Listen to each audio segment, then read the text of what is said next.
নমস্কার। সমালোচনা, একটা মানুষ যখন সফল হতে শুরু করে তখন সে সে অনেক সমালোচনার সম্মুখীন হয় এবং তাকে তার উঠতে বসতে ভুল ধরা হয়, তাকে কেউ এক পাও এগিয়ে দেয় না।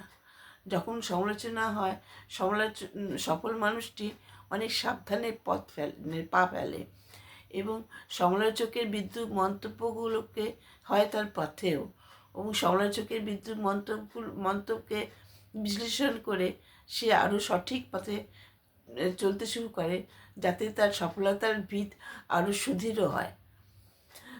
বিদ্যাসাগর মহাশয়ও যখন বিধবা বিবাহ চালু করতে চেষ্টা শুরু করেছিলেন, তখন তাকেও অনেক সমালোচনার সম্মুখীন হতে হয়েছে, অনেক আজে বাজে কথা শুনতে হয়েছে, সেগুলোতে কান পাতা দেয়। বিদ্যাসাগর মহাশয় কিন্তু কাজে বিরত হয়নি। তিনি বিধবা বিবাহ চালু করেছিলেন, বহু বিবাহ বন্ধ করেছিলেন, মেয়েদের লেখাপড়া চালু করেছিলেন। আবার রাজা রামমোহন রায় যখন সতীদাহ প্রথা বন্ধ করার জন্য শুরু করেছিলেন, তখন তাকেও অনেক সমালোচনার সম্মুখীন হতে হয়েছে।